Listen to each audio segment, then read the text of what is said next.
Hi, and welcome to another episode of Starting Up and Right.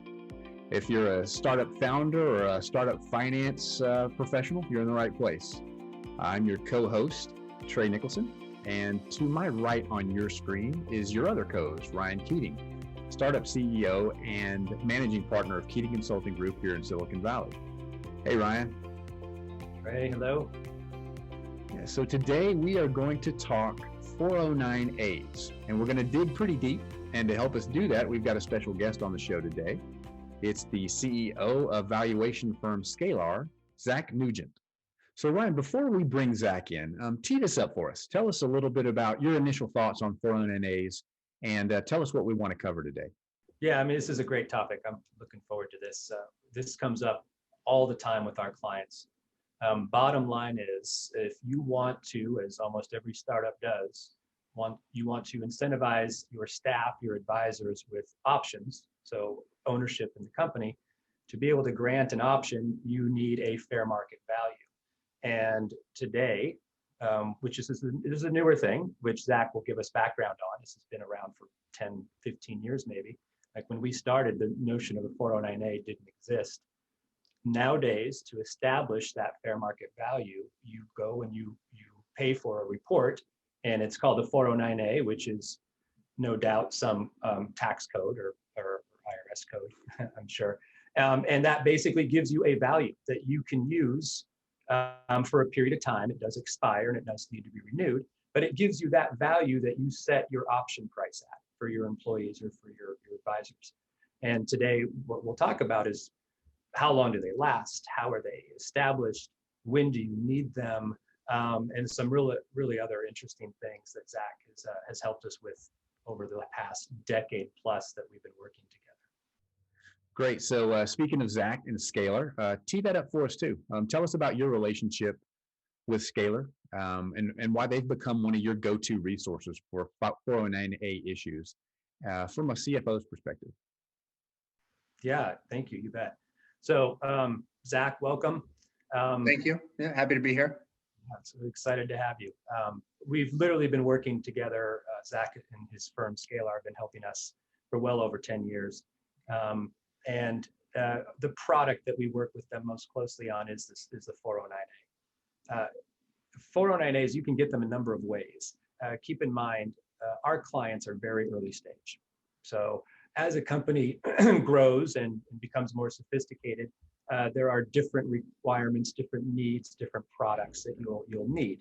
Our very early stage companies, they need a 409A, again, as I said, when they want to issue option grants. There's a couple different ways to go about getting this. A lot of companies these days will work with a cap table management program. A very common one is called CARTA.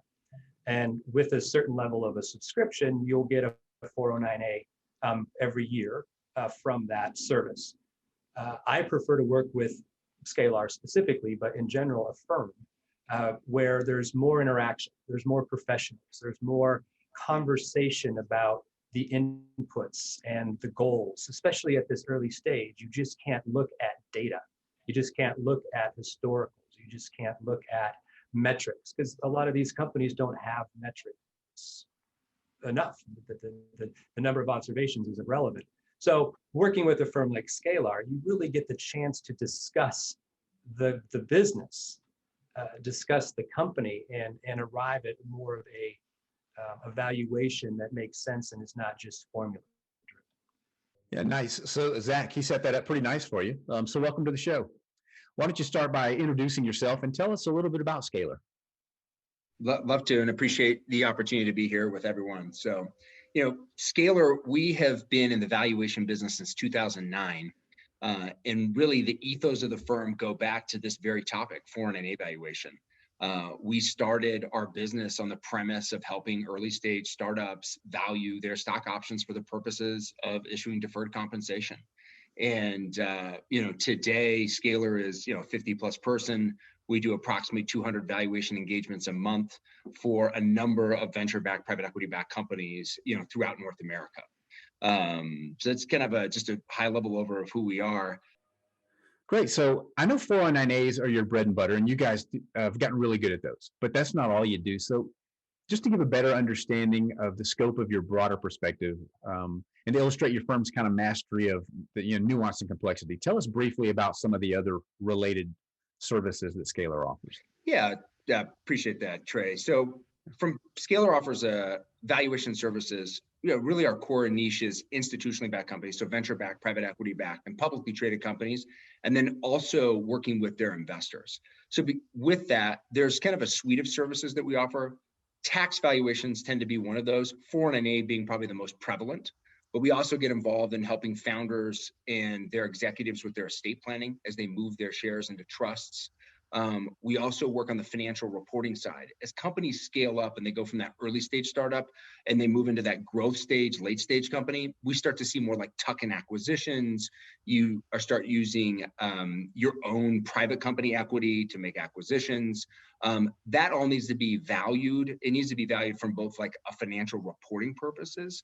And then also we also help folks corroborate, purchase price. So we get involved in the transaction advisory side. So oftentimes like we'll work with either the buy side or the sell side, but as people kind of want a third party just to poke and prod at the valuation, just to say, hey, does this make sense? So we get involved there as well. And then the unfortunate circumstances of like shareholder disputes. So when there's a cram down, when founders break up, when you're pushing somebody out, oftentimes you have to end up valuing what the underlying security is worth. And so we get involved in those as well. And then kind of the final thing we do from the investor perspective is we get involved on the mark to market. So we help investors value their underlying holdings in portfolio companies that haven't had a recent securities transaction in, a duration of time. So there's kind of like a high level overview, 30,000 foot view of a lot of the services, but it all kind of all ties back to what's the fundamental value of a security. Perfect. So we've set the stage. Let's dig in. Part of my job here is to ask the dumb question. So let's back way up. Assume I know nothing. I'm a first-time founder trying to set up some stock options to recruit some key team members. Ryan, you go first, then maybe kick it off to Zach. How do you introduce 409As to founders? Sure. Yeah. And at the very simplest, I think, explanation, and this is really where our clients tend to gravitate anyway. Most of our clients is one of the first times they've been funded, first time they've had the creation of an option pool, first time they're going out and actually offering stock options as a part of compensation. So very first time they hear the term 409A is when the topic of option pools come up. And I'll tell them, look, you have to set a price for what you're going to set as the fair market value for your option, for your stock. You want to have this report tell you what that should be. It's a third party.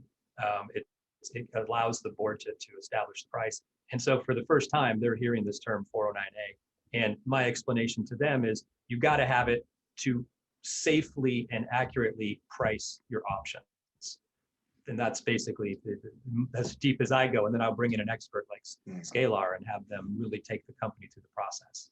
Yeah, that makes sense. And really kind of the ethos of a 409A, it's a tax code. So it's IRC 409A valuation. It's IRC 409A, and you need to get a valuation when you are issuing deferred compensation. Oftentimes it's options. I mean, that's mostly what most startup companies use. Yeah. And so, so mainly for tax purposes and pricing common stock options, it sounds like pretty important stuff that I need to get right. Yeah, I would say it's extremely important. And I think ultimately at the end of the day, it's for dual purposes, really, when it comes down to it. The first purpose that we often talk about is for tax purposes, ultimately determining the value of the underlying security for issuing stock options from a tax perspective. But there's also the financial reporting perspective that is an early stage entrepreneur or CEO you don't necessarily think about. But as you scale up your business and you grow, making sure that you have a 409A valuation is incredibly important for your financial statements. And so it's really a dual purpose. It's for 409A purposes, as well as what's referred to as accounting standards codification 718, which is probably a little technical. But why it matters is if you scale up your business and you go through an IPO, one of the main things you don't want to have is a cheap stock hit. And so ultimately it does matter for dual purposes. I guess there's a third purpose in there that just ultimately from a financing and an M&A transaction perspective, oftentimes like from a rep and warranty perspective, they'll ask, are you 409A compliant? Because the investor coming in on the deal or the acquirer doesn't want to have to deal with any potential tax ramifications, or they don't want to have to deal with from a financial reporting perspective. So it's probably that. It correlates with the other two, but that's really the purpose of the 409A valuation. It's a compliance-driven service / product. And even to add to that, just kind of where we work with clients on that, where they really see it enabling is the board will not approve grants, option grants, without this in place. They understand the liability for all the reasons you just listed, Zach, around tax and exit and audit. And so they will not approve grants. So the board themselves, just to make sure that the hygiene is covered, will say, option grants won't be approved even if the 409A is expired. But so they'll insist on one for you to be able to use your option grants as part of your compensation to employees. Yeah, correct. I mean, it's just from a fiduciary perspective, from a board, it's you're relying on a third party expert, and it's just it's a check the box for that. And nobody wants to assume risk by pricing their own options. So. Okay, so a 409A isn't just a one-time thing, right? So Zach, how often do I need to update my 409A, get a revised 409A? For an early stage company, it's advised they get a valuation done annually, or if there's a material change to the company. And typically we refer to a material change deemed as like a qualified financing of some shape or form. So that's typically what it's referred to. In the world of COVID, it could be deemed as a pandemic or something that like would be a caveat that would in fact make a material change to the company. So that's oftentimes when you need it. So every 12 months or when there's a material change to the company, that's when you need and how often you should get a 409 evaluation. Interesting. And you saw with COVID that being a material event. I know a number of our clients had material changes in their underlying business and funding and value and got new 409As. Are you still seeing that? I mean, 10 months in? We're seeing it less so. The impact of COVID was, if we think about the spring and the summer, we definitely saw an impact of COVID and how it affected businesses. I mean, a lot of people revised forecasts down. They burned more cash. They had to go back to potentially raise more financing. So you definitely saw headwinds associated with COVID, and they needed to be factored into the valuation. And maybe that recent securities transaction no longer was considered a relevant indication of value. And we also saw tailwinds associated with it. So, for example, we have some clients that are in the telemedicine space. They saw a boom in their business. So, it really just depends on the business, the industry, the vertical in which they're tackling. But COVID definitely had an impact, and it just depends on how it impacted your business. Yeah. So I know these things can get complicated, and Zach, I know your team at Scalar does some deep dive, qualitative analyzing, aggregating, algorithming to kind of triangulate a justifiable 409A price. It's a healthy mix of art and science. Tell us at a very high level about your process and how you balance the art and the science. Yeah, I mean, the process is, candidly, there's industry standards. The way I kind of view 409A evaluation is there's a guide we in the industry kind of adhere to, and the guide basically creates a sandbox. And we need to stay within the sandbox, but within the sandbox, we can dig tunnels, we can hang out in one corner or the other corner, and we can get creative. So it's not a total, one size fits all. There is a level of creativity that can go into this, or malleability based on what's going on with the company.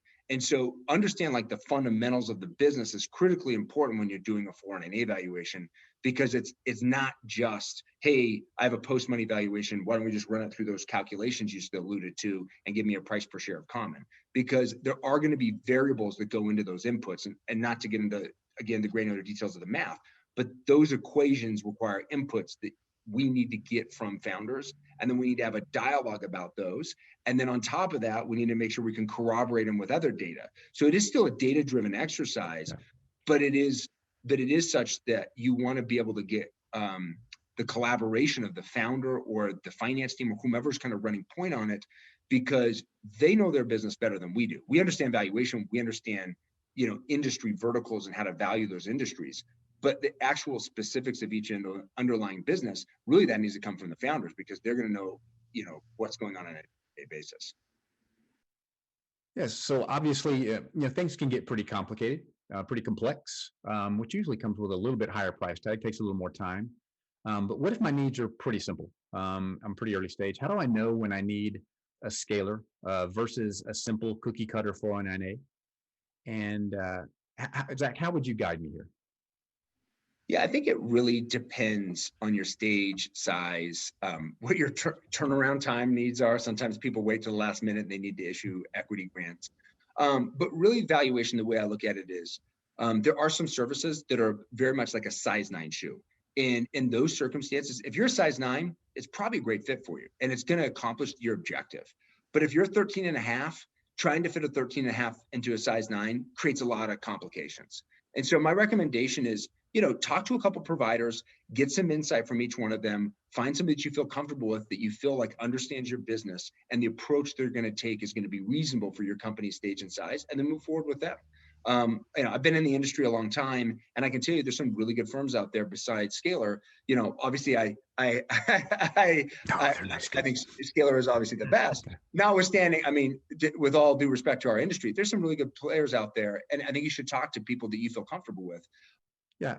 So sometimes a cookie cutter works just fine, but how do I know when I need something a little more custom, or when I am a size 13, right? And what's your approach to customizing for each scenario and ensuring that the shoe fits? There's very much an art to this. And, as I kind of alluded to earlier, is, you want to make sure that you have the ability to hear out the client. You understand what's going on with the business to be able to make those decisions that are necessary in your valuation, and then be able to support those, because this isn't, in some ways, it's an insurance policy. Why do you get a 409A evaluation? You get a 409A evaluation in those scenarios that you're successful, because inevitably you're going to get people start questioning what those equity grants were priced at. And so if you don't have something that can corroborate that price, you're going to be in a world of hurt. And then even when you get that report, they're going to still poke and prod at it. So you got to make sure the report was done right. You got to make sure the underlying fundamental analysis was done right. And that's where using a firm like Scalar really comes in, is we take that holistic approach, that collaborative approach, and we make sure our deliverable is such that it will hold up if it were to be questioned or something were to come up that would be adverse to the equity grant that was already issued. So that's typically what I recommend when people are thinking about selecting providers. Perfect. And it's that's one of the main reasons I really try to advise our clients to work with Scalar is, one, not many of our clients have a size 9 shoe. There's so many different scenarios and needs and stages that the incremental cost, which we're not talking about much in the grand scheme of things, to be able to actually work with a firm that gets to know your business and understands the actual drivers and the stage you're at and the inputs other than what you feed into the algorithm. To me, that's definitely money well spent. And at the end of the day, when it comes down to it, this is what I tell the boards that we work with. It is an insurance policy. You need to have this in place. If it ever gets questioned, you just hand them the report and say, here it is. And for the most part, they'll go to Scalar or whomever and say, how did you come up with this? And it's really that. It's an insurance policy. Yeah, cool. All right. And to that point, sorry, Trae, I'd say to that point, you just want, and that's the nice thing about engaging a firm like a Scalar, and this is my Scalar plug here, but but ultimately somebody who's been around in business and been doing this long enough to where, that question does come up 3 years from now, the firm's going to be there, they're going to be reliable, and they can respond to those questions. And realistically, it's as easy as handing it over. And those questions should be responded by the valuation firm. Like that's our job. Like our job is to defend the analysis that we put forward. So nice. So let me throw this one at you guys.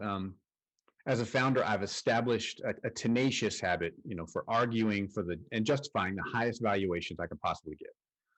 But with a 409A, am I supposed to be rooting for a high or a low share price? Do you want to get diluted or not get diluted? Explain that to me. Yeah, explain that to So me. it's kind of funny in that we all want, typically on a 409A valuation, we're arguing for a low valuation.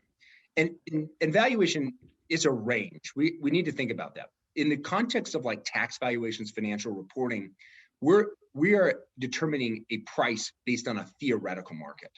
And so that theoretical market typically has a range. Until someone's willing to write a check for the security, like that would be by definition market. So we create this range, and we typically anchor to the low end of the range for the purposes of 409A valuation. But we have to understand, every time you issue equity at a low price, it's more dilutive to the full overall cap table. And so do you want a high valuation or do you want a low valuation? Most times you want a lower valuation. And ultimately the reason why you're arguing that is because let's assume for argument's sake, I have $1, okay? I have $1 and and it's made up of 100 pennies. And I can take that 100 pennies and I can give 5 of my pennies to 5 different people. And so I'm left with 95 pennies and they all have 5 pennies. But that 95 cents now is worth $1.10 by giving those other 5 pennies out. I'm going to do that every day of the week. Even though my percentage of the pie is worth less, my percentage of the pie is less, my value or my 95 cents or my 95% is worth now 110 cents or $1.10. So it makes more sense for me because that's why bringing on teams, and as you're trying to recruit people, you want to recruit the very best people you possibly can. So you're willing to like get an aggressive strike price because you want to build that team around you, because by having that right team around you, then ultimately the value of the overall pie gets much larger. So it's a really long-winded way of explaining it, but I would say that the best way of thinking about it is on a 409A evaluation, you want to anchor to a low, reasonable value that can be incentivizing those key members of your team that you're going to be recruiting to help you build and scale the business. And I like that explanation. Tackles both sides. Really, the argument we usually hear is low. We want the lowest price possible because people think of it as, again, that incentive they're offering to build that team. So they're granting options and they want that strike price to be as low as possible for that recipient. So it's less of a financial burden for them to exercise those options ultimately. But it's short-sighted. It's looking at one part of the equation. It's relevant, but I do like the way you think about the fact that it's more dilutive. You're selling equity at a lower price. Yeah. I mean, not to digress too much, but venture thinks about these different than private equity. Like venture is much more amenable to anchoring to that low end of the price per share. That's kind of and I would say that's like the ethos of Silicon Valley. That's the ethos of like building around a team. That's the ethos of like everybody's on board driving for the same results. Private equity, and honestly, the argument sometimes is we have with those types of companies is like, hey, no, the value needs to be different than the preferred price. And, and the preferred price may be, participating preferred within a 12% accruing dividend. And so, which by, would ultimately be worth significantly more than common shares. But for the most part, I would say for those early stage, first round of financing, first safe note, first convertible note, as I'm scaling up my business, you want to get that value at a reasonable number that you can incentivize people.